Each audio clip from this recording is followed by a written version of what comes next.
Cabinet ವಿಸ್ತರಣೆ ಆಗ್ತಾ ಇಲ್ಲ ಅಂತೇಳಿ ಶಾಸಕರು ಅಸಮಾಧಾನ ಶುರುವಾಗಿದೆ ಸರ್. ಯಾಕಂದ್ರೆ ಬೇಗ ನೀವು ಇರೋದು 2 ವರ್ಷ, ಅದರಲ್ಲೂ 2 ತಿಂಗಳು ಆಗ್ತಾ ಬರ್ತಾ ಇದೆ. ಉಳಿದಿರುವಂತ 1 ವರ್ಷದಲ್ಲಿ ಕೊಟ್ಟ ಕೆಲಸ ಏನ್ ಮಾಡ್ಬೇಕಾಗ್ತಾ ಇದೆ ಅಂತ ಜನಸಾಮಾನ್ಯರದ್ದು ಅದೇ ಇದೆ ಸರ್, ಕೆಲಸಗಳಾಗ್ತಾ ಇಲ್ಲ ಅಂತೇಳಿ. ಇಲ್ಲ, ಕೆಲಸ ಆಗ್ತಾ ಇಲ್ಲ ಅಂತ ಹೇಳಲ್ಲ, ಕೆಲಸ ಆಗ್ತಾ ಇದೆ. ಯಾಕೆಂದರೆ ಈ 13 ಜನರ ಜೊತೆಗೆ ಇನ್ನೆಲ್ಲದೂ ಕೂಡ ಎಲ್ಲ ಇಲಾಖೆ ಸಿ ಎಂ ಮುಖ್ಯಮಂತ್ರಿಗಳ ಜೊತೆಗಿದೆ, ಆಫೀಸರ್ಸ್ ಎಲ್ಲ ಮಾಡ್ತಾ ಇರ್ತಾರೆ. ಬಟ್ ಆಗಬೇಕು ಪಾಪ, ಎಲ್ಲ ಕೇಳ್ತಾ ಇದ್ದಾರೆ. ಆದರೆ ಒಂದು ರೆಸ್ಪಾನ್ಸಿಬಿಲಿಟೀಸು ಬರ್ತದೆ. ಆಮೇಲೆ ಮನೆ ಮುಖ್ಯಮಂತ್ರಿಗಳಿಗೆ ಒತ್ತಡ ಕಮ್ಮಿ ಆಗುತ್ತೆ, ಯಾಕೆಂದರೆ ಇಡೀ ರಾಜ್ಯಭಾರ ಮಾಡಬೇಕಲ್ಲ. ಸೊ ಅದರಲ್ಲಿ ಮಾಡಬೇಕು, ಆದಷ್ಟು ಬೇಗ ಮಾಡ್ತಾರೆ. ಇನ್ನೊಂದು ಮೋಸ್ಟ್ಲಿ 4-5 ಡೇಸಲ್ಲಿ ಮಾಡ್ತಾರೆ ಅಂತೇಳಿ ವಿಶ್ವಾಸ ಇದೆ. ಆಷಾಢ ಮಾಸ ಇದನ್ನೆಲ್ಲ ನಂಬ್ತಾರೆ ಅಂದರೆ ಮನೆ ಮುಖ್ಯಮಂತ್ರಿಗಳು ಆ ಥರ ಏನಾದ್ರು ಇದು ಬಂದರೆ ಅಷ್ಟರೊಳಗೇ ಮಾಡ್ತಾರೆ ಅಂತೇಳಿ ವಿಶ್ವಾಸ ಇದೆ. ರಾಹುಲ್ ಗಾಂಧಿಯವರು ಬರಬೇಕು ಅದಕ್ಕೆ, ಯಾಕಂದರೆ ಫೈನಲ್ಲು ಅವರು ಕೂಡ ಕನ್ಸಲ್ಟ್ ಮಾಡಿರ್ತಾರೆ, ಇಷ್ಟೊತ್ತಿಗೆ ಎಲ್ಲದೂ ಕೂಡ ಮಾತಾಡ್ಕೊಂಡಿರ್ತಾರೆ. ಬಟ್ ನಾನು ಅದ್ರ ಬಗ್ಗೆ ಹೇಳಕ್ಕೆ ಹೋಗಲ್ಲ. ಬಟ್ ಆದಷ್ಟು ಬೇಗ ಆದರೆ ಒಳ್ಳೆಯದು. ಶಾಲೆಗಳು ಎಲ್ಲ ಕೂಡ ಮಕ್ಕಳಿಗೆ ಸರಿಯಾದ ರೀತಿಯಲ್ಲಿ ಎಲ್ಲರೂ ವ್ಯವಸ್ಥೆಗಳಾಗಬೇಕಾಗುತ್ತೆ. ಅಂದರೆ ಒಬ್ಬರು ಸಚಿವರು ಇರಬೇಕಾಗತ್ತೆ ಅಂತ ತುರ್ತು ಇಲಾಖೆಗಳು ಎಮರ್ಜೆನ್ಸಿ ಆ ಥರ ಏನೂ ತೊಂದರೆ ಕಂಡು ಬಂದಿಲ್ಲ. ನಾನು ಸುಮ್ಮನೆ ಹಾಗೆ ಜನರಲ್ಲಾಗಿ ಮಾತಾಡ್ತಾ ಇದ್ದೀನಿ ನಾನು ವೈಯಕ್ತಿಕವಾಗಿ, ಯಾಕೆಂದರೆ ಆ ಇಲಾಖೆಯಲ್ಲಿ ಇದ್ದೆ ಅಂಥೇಳಿ. ಆ ಥರ ಏನೂ ತೊಂದರೆ ಏನಾಗಿಲ್ಲ. ಬಟ್ ತುಂಬ ದಿವಸ ಬಿಡಬಾರ್ದು. ಇಲಾಖೆ ಭಾಳ ದೊಡ್ಡ ಇಲಾಖೆ ಅಲ್ಲ, ಖರ್ಚು ಕೂಡ ಹೈಯೆಸ್ಟ್ ಆಗೋದು. ಬಟ್ ನಾನು ಮಾನ್ಯ ಮುಖ್ಯಮಂತ್ರಿಗಳಿಗೆ ಧನ್ಯವಾದಗಳು ಹೇಳ್ತೀನಿ. ಯಾಕೆಂದರೆ ಫಸ್ಟು ಅವರು ಮುಖ್ಯಮಂತ್ರಿಗಳಾದ ತಕ್ಷಣ ಫಸ್ಟು ಡಿ ಕೆ ಶಿವಕುಮಾರ್ ಸಾಹೇಬರು ಅವ್ರ ಕಡೆಯಿಂದ ಘೋಷಣೆ ಮಾಡಿದ್ದೇ ಮಕ್ಕಳಿಗೋಸ್ಕರ. ಸೊ ಆ ಕಾಳಜಿ ಅವ್ರಿಗೆ ಇದ್ದೇ ಇರ್ತದೆ. ಮಾಡ್ತಾರೆ, ತಗೊಳ್ಳಿ, ನನಗೆ ಆದಷ್ಟು ಬೇಗ ಮಾಡ್ತಾರೆ. ಅಲ್ಲ, ಪ್ರತಿಪಕ್ಷಗಳು ಹೇಳ್ತಿದ್ರು ಸಚಿವ ಸಂಪುಟ ಏನಾದರೂ ವಿಸ್ತರಣೆ ಆದರೆ 3ನೇ CM ಬಂದ್ಬಿಡ್ತಾರೆ, ಅಲ್ಗಾಡುತ್ತೆ ಅನ್ನುವಂಥ ಮಾತು ಹೇಳಿದ್ದಾರೆ. ಇಲ್ಲ, ಪ್ರತಿಪಕ್ಷದವ್ರಿಗೆ ಇನ್ನೆಂಥ ಕೆಲಸ? ಅವರಿಗೆ 3-4 ಚೀಫ್ ಮಿನಿಸ್ಟ್ರು ಮಾಡಿ ಅಭ್ಯಾಸ ಆಗೋಗ್ಬಿಟ್ಟಿದೆ ಅವರಿಗೆ. ಯಾಕೆಂದರೆ ಅವ್ರ ಅವಧಿ ನೋಡಿರಿ ನೀವು.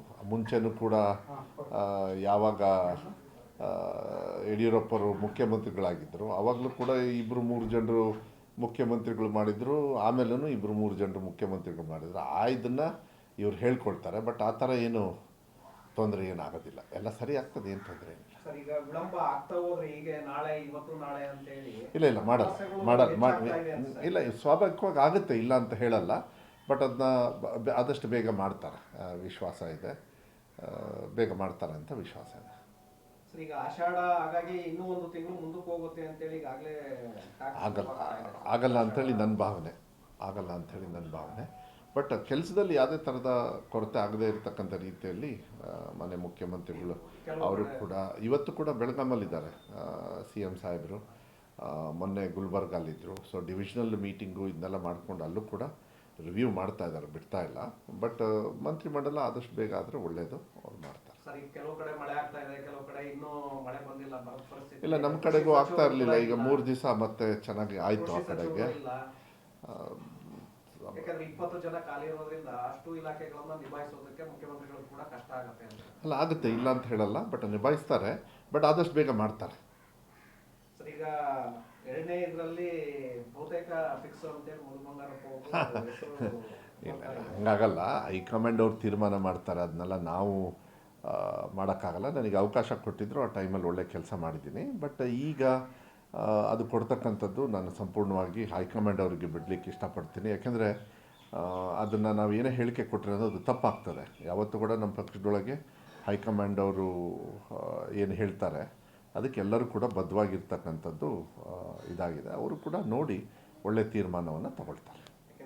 ಶಿಕ್ಷಣ ಇಲಾಖೆಗೆ ಸಾಕಷ್ಟು ಸುಧಾರಣೆಗಳನ್ನು ಇಲ್ಲ, ಯಾರೇ ಬಂದಿದ್ರೇನು ಮಾಡ್ತಾರೆ, ತಗೊಳ್ಳಿ. ಕಾಂಗ್ರೆಸ್ ಪಕ್ಷ ಅಧಿಕಾರಕ್ಕೆ ಬಂದಾಗ ಯಾರೇ ಮಂತ್ರಿ ಆದ್ರೂ ಕೂಡ ಅವರು ಜವಾಬ್ದಾರಿನ ನಿಭಾಯಿಸ್ತಕ್ಕಂಥ ಕೆಲಸವನ್ನು ಮಾಡಿದ್ದಾರೆ. ನನಗದು ಒಳ್ಳೆ ಸಂತೋಷನೂ ಕೂಡ ಕೊಟ್ಟಿದೆ. ಸಾಕಷ್ಟು ರಿಫಾರ್ಮ್ಸ್ನೆಲ್ಲ ತಂದಿರೋದು ಯಾರೇ ಇದ್ರೂ ಕೂಡ ಮಾಡ್ತಾರೆ. ಏಕೆಂದರೆ ಅದು ಕಾಂಗ್ರೆಸ್ ಪಕ್ಷದ ಕರ್ತವ್ಯ. ಅದು ಯಾವತ್ತೂ ಕೂಡ ಪಕ್ಷ ಅಧಿಕಾರಕ್ಕೆ ಬಂದಾಗ ಅವ್ರವ್ರ ಕೆಲಸನ ಭಾಳ ಶ್ರದ್ಧೆಯಿಂದ ಮಾಡ್ಕೊಂಡು ಬಂದಿದ್ದಾರೆ. ಅದು ಯಾವುದೇ ಇಲಾಖೆ ಆಗಲಿ, ಅದು ಇದು ಅಂತೇಳಿ ನಾನು ಹೇಳೋದಕ್ಕೆ ಹೋಗೋದಿಲ್ಲ.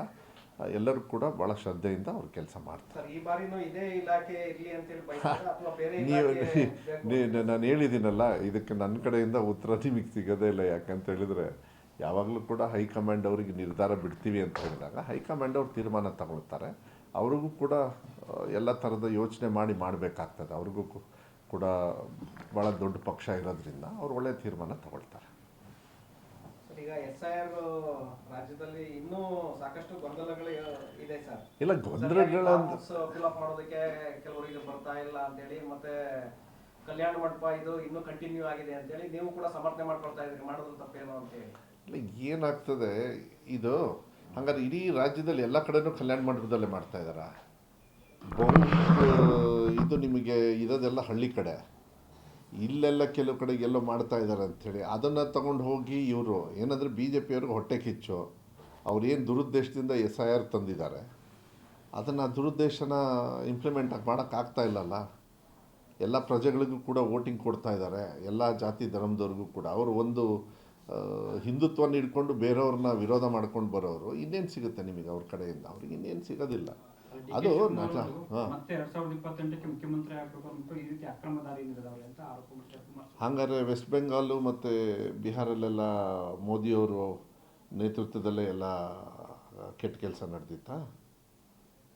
ಹಾಂ, ಅವ್ರು ನಡೆದಿತ್ತಾ? ಇಲ್ಲಲ್ಲ, ಇಲ್ಲ ಅಂತಲೇ ಹೇಳೋದಲ್ಲ ಅವರು. ಯಾವಾಗಲೂ ಅಷ್ಟೇ DK ಶಿವಕುಮಾರ್ ಅವರು ಮತ್ತೆ ಅಧಿಕಾರಕ್ಕೆ ಬರಬೇಕು, ಅದಕ್ಕೆ ಕೆಟ್ಟ ರೀತಿಯಲ್ಲಿ ಬರಬೇಕು ಅಂತ ಹೇಳಿದ್ರೆ ನೀನು ಜನರಿಗೆ ತಲೆ ಕೆಟ್ಟಿದೆಯಾ ದೇಶದಲ್ಲಿ, ರಾಜ್ಯದಲ್ಲಿ? ವೆಸ್ಟ್ ಬೆಂಗಾಲಲ್ಲಿ ಮಾಡಿದ್ದು ನಿಜನೇ, ನಾನು ಅದಕ್ಕೆ ಹೇಳ್ತಾ ಇರೋದು. ವೆಸ್ಟ್ ಬೆಂಗಾಲಲ್ಲಿ ಮಾಡಿರೋ ಥರ ಕರ್ನಾಟಕದಲ್ಲಿ ಮಾಡೋಕ್ಕಾಗ್ತಾ ಇಲ್ಲ ಅಂತ ಹೇಳಿ BJPಯವರಿಗೆ ಹೊಟ್ಟೆ ಉರಿ. ಯಾಕೆಂದರೆ ಅವ್ರು ಕೆಲಸ ನೋಡಿ ಬಂದವರಲ್ಲ, ಡೆಮೊಕ್ರೆಟಿಕಲಿ ಇವತ್ತುವರೆಗೂ 113 ತಗೊಂಡವ್ರು ಅಲ್ಲ ಅವರು. ಅವ್ರು ಎಲ್ಲಿ ತೊಗೊಂಡಿದ್ದಾರೆ? 113 ತೊಗೊಂಡವ್ರು ಅಲ್ಲೇ ಅಲ್ಲ ಅವರು. ಅವ್ರು ಯಾವತ್ತೂ ಅಷ್ಟೇ ಹಿಂಬಾಗ್ಲಿಂದನೇ ಬಂದವರು, ಅವ್ರು ಹಿಂಬಾಗ್ಲಿಂದನೇ ನೋಡ್ತಾರೆ. ಕರ್ನಾಟಕದಲ್ಲಿ ನಮ್ಮ ಕಾಂಗ್ರೆಸ್ ಪಕ್ಷ ಯಾವತ್ತೂ ಕೂಡ ಹಿಂದಿಂದ ಬಂದವರಲ್ಲ, ನೇರವಾಗಿ ಮತದಾರರ ಆಶೀರ್ವಾದದಿಂದ ಬಂದವರು, ಮತದಾರರಿಗೆ ಹಕ್ಕನ್ನು ಕೊಡಿಸ್ತಕ್ಕಂಥದ್ದು. SIRಲ್ಲಿ 100% ಈಗ ಅವರೇ ಶುರು ಮಾಡಿದ್ದು. ಅಲ್ಲಿ ಸಕ್ಸಸ್ ಆಯಿತು ಅಂಥೇಳಿ ಊರು ತುಂಬ ರಾಡಿ ಮಾಡೋಕ್ಕೆ, ದೇಶದ ತುಂಬ ರಾಡಿ ಮಾಡೋಕ್ಕೆ ಹೊರಟಿದ್ದಾರೆ. ಅದು ಇಲ್ಲಿ ಆಗ್ತಾ ಇಲ್ಲ ಅಂಥೇಳಿ. ಯಾಕೆಂದರೆ ಅದು ಮೋಸ್ಟ್ಲಿ ಇಲ್ಲಿ ವಿಜೇಂದ್ರ, ಅಶೋಕ್ ಇವ್ರ ನೇತೃತ್ವದಲ್ಲಿ ಇಲ್ಲಿ ನಡೀತಾ ಇಲ್ಲಲ್ಲ. ಹೊಟ್ಟೆ ಕಿಚ್ಚಿಗೆ ಇನ್ನೇನೇನೋ ಹೇಳಬೇಕಲ್ಲ ಅಲ್ಲಿ ಡೆಲ್ಲಿಗೆ, ಏನಂತ ನಾವಿಲ್ಲ ಹೀಗೆ ಮಾಡ್ತಾ ಇದ್ದೀವಿ, ಅವರೇ ತಪ್ಪು ಮಾಡ್ತಾ ಇದ್ದಾರೆ ನೋಡಿ, ನಾನು ಇಲ್ಲೊಂದು ಸ್ಟೇಟ್ಮೆಂಟ್ ಕೊಟ್ಟಿದ್ದೀನಿ ಅಂತ ಅವ್ರ ಅಧ್ಯಕ್ಷರಿಗೆ ಹೇಳಬೇಕಲ್ಲ. ಅದನ್ನ ಹೇಳಿಕೆಗಳಿಗಷ್ಟೇ ಕೆಲಸ ಆಗೋದಾಗುತ್ತೆ. ನೋಡಿ, ಯಾರೇ ಆದ್ರೂ ನಮ್ಮ ದೇಶದಲ್ಲಿ ಇರ್ತಕ್ಕಂಥ ಎಲ್ಲ ಪ್ರಜೆಗೂ ಕೂಡ ಮತದಾರರ ಹಕ್ಕನ್ನು ಕೊಡಿಸ್ತಕ್ಕಂಥದ್ದು ಜವಾಬ್ದಾರಿ ಎಲ್ಲರೂ ಮಾಡಬೇಕಾಗತ್ತೆ. ಅದು ದೇವ್ರ ಕೆಲಸ. ನಾನು ಕೇಳಿದ್ರೆ, ನಾನು ಶಿಕ್ಷಣ ಸಚಿವನಾದಾಗ ಮಕ್ಕಳಿಗೆ ಪಾಠ ಹೇಳ್ಕೊಡೋದೇ ದೇವ್ರ ಕೆಲಸ ಇದ್ದಂಗೆ, ನಮ್ಮ ದೇಶದವರಿಗೆ ಮತವನ್ನು ಹಕ್ಕನ್ನು ಕೊಡಿಸ್ತಕ್ಕಂಥದ್ದು ಅದು ನಮ್ಮ ದೇಶದ ದೇವ್ರ ಕೆಲಸ ಅಂತ ಹೇಳಿದರೆ ತಪ್ಪಾಗಲಾರ್ದು. ಎಲ್ಲ ನ್ಯಾಯಬದ್ಧವಾಗಿರ್ತಕ್ಕಂಥವ್ರಿಗೆ ಕೊಡಬೇಕಾಗತ್ತೆ. ನಮ್ಮ ದೇಶದೊಳಗೆ ಎಲ್ಲ ಜಾತಿ, ಸಮಾಜ, ಭಾಷೆ, ಸಂಸ್ಕೃತಿ ವಿಭಿನ್ನವಾಗಿದ್ದು ಎಲ್ಲರೂ ಕೂಡ ಒಂದೇ ತಾಯಿಯ ಮಕ್ಕಳ ರೀತಿಯಲ್ಲಿ. ಅದು BJPಯವ್ರಿಗೆ ಇಷ್ಟ ಇಲ್ಲ. ಅವ್ರಿಗೆ ಒಡೆದಾಳ್ತಕ್ಕಂಥದ್ದು ಅದು ಬ್ರಿಟಿಷ್. BJP ಅಂದರೆ ಬ್ರಿಟಿಷ್ ಜನತಾ ಪಾರ್ಟಿ ತಿಳ್ಕೊಳ್ಳಿ, ಭಾರತೀಯ ಜನತಾ ಪಾರ್ಟಿ ಅಲ್ಲ. ಒಡೆದು ಆಳೋಕ್ಕೆ ಈಸಿ ಅವರಿಗೆ. ಬೇರೆಯವ್ರನ್ನ ಹೊಡೆದ್ರೆ ಅವರು ಸ್ಟ್ರಾಂಗ್ ಆಗ್ತಾರೆ ಅನ್ನೋದು ಭಾವನೆ. ಅವ್ರು ಸ್ಟ್ರಾಂಗ್ ಆಗಲ್ಲ ಅವರು. ಸರ್, ಈಗ ರಾಜ್ಯದಲ್ಲಿ ಬ್ಯಾಕ್ ಟು ಬ್ಯಾಕ್ ಚುನಾವಣೆಗಳು ಕೂಡ ಎದುರಾಗ್ತವೆ. BJP JDS ಮೈತ್ರಿನ ಎದುರಿಸೋದಕ್ಕೆ ಸ್ವಲ್ಪ ಸವಾಲು ಅಂತ ಅನ್ಸಲ್ಲ ಸರ್? ಏನಾಗೋದಿಲ್ಲ. ಒಳ್ಳೆ ಕೆಲಸ ಯಾರನ್ನಾರು ನೀವು ಎದುರಿಸ್ಬೋದು, ಒಳ್ಳೆ ಕೆಲಸ ಮಾಡಿದರೆ. ಏನಾಗ್ತದೆ ಈಗ ಮತ್ತೆ ನಾವು ಯಾವತ್ತು ಗ್ಯಾರಂಟಿ ಅನಿವಾರ್ಯವಾಗಿ ಗ್ಯಾರಂಟಿ ಕೊಟ್ಟಿದ್ದೀವಿ, ಜನರಿಗೆ ಅದರಿಂದ ಸಹಕಾರ ಆಗಿದೆ. ಅದ್ರ ಬಗ್ಗೆ ಕೇಳಿಕೊಂಡು ಮತ್ತೆ ಕೇಳಬೇಕಾಗತ್ತೆ. ಇನ್ನು ಕೇಳಿದೆ ಇನ್ನೇನು ಮಾಡ್ತೀರಾ? ಬೇರೆ ಬೇರೆ ಯೋಜನೆಗಳು ಕೂಡ ಈಗ ನಮ್ಮ ಶಿಕ್ಷಣ ಇಲಾಖೆನ ತಗೊಳ್ಳಿ, ಸಾಕಷ್ಟು ಬದಲಾವಣೆಯನ್ನು ಮಾಡಿ ಸುಧಾರಣೆಯನ್ನು ತಂದು ಸರ್ಕಾರಿ ಶಾಲೆಯಲ್ಲಿ ಮಕ್ಕಳು ಓದಬೇಕು ಅನ್ನೋದು ಆಸೆ ಮೇಲೆ ನಾವು ಇಲಾಖೆಯನ್ನು ನಡೆಸ್ತಾ ಇದ್ವಿ. ಹಿಂದಿನ ಸರ್ಕಾರದವ್ರು ಹಾಗಲ್ಲ, ಸರ್ಕಾರಿ ಶಾಲೆಗಳು ಹಾಳಾಗಬೇಕು, ಬೇರೆಯವ್ರಿಗೆ ಒಳ್ಳೇದಾಗಬೇಕು ಅಂಥೇಳಿ ಮಾಡ್ತಾಯಿದ್ರು ಅವರು. ಹಾಗೆ ನಮ್ಮ ಸರ್ಕಾರ ಯಾವತ್ತೂ ಅಲ್ಲ. ಶಿಕ್ಷಣವನ್ನು ಉಚಿತವಾಗಿ ಮಕ್ಕಳಿಗೆ ಸಿಗಬೇಕು ಅಂತ ಉದ್ದೇಶದ ಮೇಲೆ ನಾವೆಲ್ಲ ನಡ್ಕೊಂಡು ಬಂದ್ವಿ. ಅದೇ ರೀತಿ ನಾವೆಲ್ಲ ಕೆಲಸ ಮಾಡ್ಕೊಂಡು ಬಂದಿರೋದು. ಆ ರೀತಿ ನಾವೇ ಕೊಡಿಬೇಕು, ನಾವು ಹೊಡೆಯೋದೇ ಬೇಡ. ಈಗ ಸದ್ಯಕ್ಕೆ ನೋಡ್ರಿ, ಅವರು ಈಗ ಚುನಾವಣೆಗಳು ಅನೌನ್ಸ್ ಆದ ತಕ್ಷಣ ಅವರು ಹೊಡೆದಾಡ್ಕೋತಾರ ಅವರಿಗೆ ಗೊತ್ತು. ನೀವು ಬಿಡ್ದಿದೆ ತಗೊಂಡ್ರೆ ಒಬ್ಬೊಬ್ರು ಒಂದೊಂದು ದಿಕ್ಕಲ್ಲಿದ್ದಾರಲ್ಲಿ. ಸೊ ಅದಕ್ಕೆ ನೋಡಿ, ಅವ್ರ ಮನೇದು ಅವ್ರು ಸರಿ ಮಾಡ್ಕೋಬೇಕು. ನಾವು ಅದನ್ನ ಆ್ಯಸ್ ಲಾಂಗ್ ಎಸ್ ಕರ್ನಾಟಕದ ರಾಜ್ಯದ ಜನರಿಗೆ ಒಳ್ಳೇದಾಗುತ್ತೆ ಅಂತ ಹೇಳಿದರೆ ನಾವು ನಮ್ಮ ಕೆಲಸವನ್ನು ನಾವು ಮುಂದೆ ಹೊಡ್ಕೊಂಡು ಹೋಗ್ತಕ್ಕಂಥ ಕೆಲಸವನ್ನು ಮಾಡ್ತೀವಿ. ಅದಕ್ಕೆ ನಾನು ಹೇಳ್ತಾ ಇರೋದು, ನೀವು ವಿಜೇಂದ್ರ CM ಮಾಡೋದಿರಲಿ, ನೀವು ಇನ್ನೂ ಸೀಟ್ ಕೊಡೋದ್ರಲ್ಲಿ ಎಷ್ಟೆಷ್ಟು ಹೊಡೆದಾಡ್ಕಿಂತಾರೋ ಏನೋ ಯಾವನಿಗೆ ಗೊತ್ತು. ಅದಕ್ಕೆ ಅದೆಲ್ಲ ಇದೆ, ಅದು ಬಿಡಿ. ಅವು ಅಂತ ಆಮೇಲೆ ಬಿ ಜೆ ಪಿಗೆ ಏನು ಗೊತ್ತಾ, ಊರು ತುಂಬ ಬಾಗಿಲಿದ್ದಾವೆ, ಕಿಟಕಿ ಎಲ್ಲ ಬಾಗಿಲಿಗೆ ಕನ್ವರ್ಟ್ ಆಗ್ಯಾವೆ. ನಮ್ಮ ಕಾಂಗ್ರೆಸ್ ಪಕ್ಷದಲ್ಲಿ ನೋಡಿ, ನೀವು ಏನೇ ಆದ್ರೂ ಎಲ್ಲರಿಗೂ ಆಸೆ, ಅಧಿಕಾರದ ಆಸೆ, ಅಧಿಕಾರದಲ್ಲಿ ಕೆಲಸ ಮಾಡಬೇಕನ್ನೋದು ಆಸೆ ಇರುತ್ತೆ. ಬಟ್ ತೀರ್ಮಾನ ಹೈಕಮಾಂಡ್ ಮಾಡಿದಾಗ ಅದನ್ನು ಪಾಲನೆ ಮಾಡ್ತಕ್ಕಂಥದ್ದು ಕೆಲಸವನ್ನು ನಾವು ಮಾಡ್ಕೊಂಡು ಹೋಗ್ತೀವಿ. ಅದು ಒಳ್ಳೆಯದು, ಅದು ರಾಜ್ಯದ ಜನರಿಗೆ ಒಳ್ಳೆಯದು. ಸರ್, ಶ್ರೀರಾಮುಲು ಸೇರಿದಂತೆ ಕೆಲವು ಬಿಜೆಪಿ ನಾಯಕರು ಸಿದ್ದರಾಮಯ್ಯವ್ರನ್ನ ಕಾಂಗ್ರೆಸ್ಸಲ್ಲಿ ಮೂಲೆ ಗುಂಪು ಮಾಡಿದ್ದಾರೆ. ಹಿಂದುಳಿದ ವರ್ಗಗಳ ಹೆಸರು ನೀಡಕ್ಕೆ ಮುಂದೆ 2023 ರಾಜ್ಯದಲ್ಲಿ ಅಧಿಕಾರಕ್ಕೆ ಬಂದರು. ಅಲ್ಲ ಪಾಪ ಸಿದ್ದರಾಮಯ್ಯವ್ರನ್ನ ತಳ್ಳಿದ್ದಾರೆ ಸರ್. ಅಲ್ಲ ಪಾಪ ಶ್ರೀರಾಮುಲವರು ಮೂಲೆ ಗುಂಪಾಗಿರೋದ್ರಿಂದ ಈಗ ಅವ್ರಿಗೆ ನೆನಪು ಬೇರೆಯವ್ರದ್ದು ಆಗ್ತಾಯಿತ್ತು. ಶ್ರೀರಾಮುಲವರು ಅವ್ರು ಎಲ್ಲಿದ್ದಾರೆ ಅಂಥೇಳಿ ಅವ್ರು ತಿಳ್ಕೊಳ್ಳೋದು ಒಳ್ಳೆಯದು. ಸಿದ್ದರಾಮಯ್ಯವರು ಯಾವಾಗಲೂ ಕೂಡ ಅವ್ರದ್ದೇ ಆಗಿರ್ತಕ್ಕಂಥ ಶಕ್ತಿ ನಮ್ಮ ರಾಜ್ಯದಲ್ಲಿ ಶಾಶ್ವತವಾಗಿರ್ತದೆ. ಮುಂದಿನ ಚುನಾವಣೆ ಸಿದ್ದರಾಮಯ್ಯವ್ರದ್ದು ಒಂದು ಪ್ರಮುಖ ನಾನು ಅದನ್ನು ಹೈಕಮಾಂಡ್ ಅವ್ರು ಹೇಳಿದ್ದಾರೆ, ಮಾನ್ಯ ಡಿ ಕೆ ಶಿವಕುಮಾರ್ ಸಾಹೇಬರು ಕೂಡ ಹೇಳಿದ್ದಾರೆ, ನಾವೆಲ್ಲರೂ ಕೂಡ ಹೇಳ್ತಾ ಇದ್ದೀವಿ. ಯಾವತ್ತೂ ಕೂಡ ಅವ್ರದ್ದು ಒಂದು ಸ್ಟೇಟಸ್ಸು ಇದನ್ನು ಬಿಟ್ಟು ಕೊಡೋದಕ್ಕಾಗೋದಿಲ್ಲ. ಸಿದ್ದರಾಮಯ್ಯ ಸಾಹೇಬರು ಆಶೀರ್ವಾದ, ಅವ್ರ ಶಕ್ತಿ ಯಾವತ್ತೂ ಕೂಡ ಬೇಕಾಗ್ತದೆ, ಅವ್ರ ಮಾರ್ಗದರ್ಶನ ಬೇಕಾಗ್ತದೆ. ಡಿ ಕೆ ಶಿವಕುಮಾರ್ ಸಾಹೇಬರು ಕೂಡ ಅದನ್ನೇ ಪ್ರತಿಪಾದನೆ ಮಾಡಿ ಅವರು ಈ ಸರ್ಕಾರನ ಮುಂದುವರಿಸ್ತಾರೆ ಅಂತೇಳಿ ವಿಶ್ವಾಸ ಇದೆ. ಇದು ಅವ್ರು ಹೇಳ್ತಾರೆ, ವ್ಯಕ್ತಿ ಪೂಜೆ ಮಾಡೋಕ್ಕೆ ಹೋಗಬೇಡಿ ಅನ್ನೋದಕ್ಕೆ ಅದಕ್ಕೆ ಯಾರು ಡಿ ಕೆ ಶಿವಕುಮಾರ್ ಸಾಹೇಬರು. ಸೊ ಇಟ್ಸ್ ಆಲ್ ಕನ್ಸಾಲಿಡೇಟೆಡ್, ಎಲ್ಲ ಲೀಡರ್ಶಿಪ್ಪು ಸೇರಿ ಬರ್ತದೆ. ಅದರೊಳಗೆ ಮೇಲೆ ಎದ್ದು ಕಾಣಿಸೋದು ಸಿದ್ದರಾಮಯ್ಯವರು ಅಂತ ಹೇಳಿದರೆ ತಪ್ಪಾಗಲಾರ್ದು.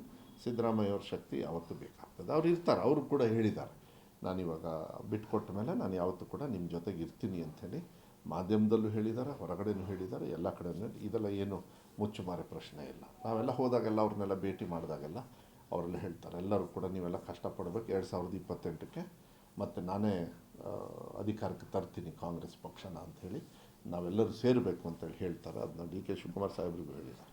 ಸೊ ಆ ಥರ ಗೊಂದಲ ಏನಿಲ್ಲ. ಸಾಮಾಜಿಕ ಶೈಕ್ಷಣಿಕ ಸಮೀಕ್ಷಾ ವರದಿ ಸರ್ಕಾರ ಸಲ್ಲಿಕೆ ಆಗಿ ಆಯಿತು, ಒಂದು ತಿಂಗಳ ಮೇಲೆ ಆಯಿತು.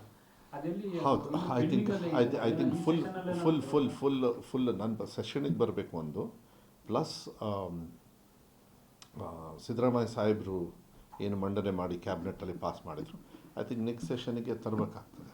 ತಂದು ಅದು ಕಾಂಗ್ರೆಸ್ ಪಕ್ಷದ ಹೈಕಮಾಂಡ್ ಕೂಡ ನಿರ್ಧಾರ ಮಾಡಿದರು ಅವಾಗಲಿಂದನೂ ಕೂಡ, ನೀವು ಇದೆಲ್ಲ ಮಾಡಬೇಕು ಅಂತ. ಸಮೀಕ್ಷೆ ಕಾಂಗ್ರೆಸ್ ಪಕ್ಷದ ಅದು ಕಮಿಟ್ಮೆಂಟ್, ಅದು ಮಾಡಲೇಬೇಕು. ನಾವು ಕೂಡ ಅದಕ್ಕೆ ಸಹಮತವನ್ನು ವ್ಯಕ್ತಪಡಿಸ್ತೀವಿ. ಕ್ಯಾಬಿನೆಟ್ಟಲ್ಲಿ ಅದು ಬಂದಾಗಲೂ ಕೂಡ ಆ ಟೈಮಲ್ಲೆಲ್ಲ ನಮ್ಮ ಕರ್ತವ್ಯನೇನಿದೆ ಅದು ಆಗಬೇಕು. ಐ ಥಿಂಕ್ ಈಗ ವಿಧಾನಸೌಧಕ್ಕೆ ಅಸೆಂಬ್ಲಿಗೆ ಬರುತ್ತೆ ಅನ್ಸುತ್ತೆ. ಅಸೆಂಬ್ಲಿಗೆ ಘೋಷಣೆ ಆದಾಗ ಅಸೆಂಬ್ಲಿಯಲ್ಲಿ ಚರ್ಚೆ ಆಗ್ತದೆ, ಆಮೇಲೆ ಅದು ಮುಂದೆ ಹೆಂಗೆ ಅಂತೇಳಿ ನೋಡ್ತಾರೆ. ನನಗೆ ಗೊತ್ತಿಲ್ಲ.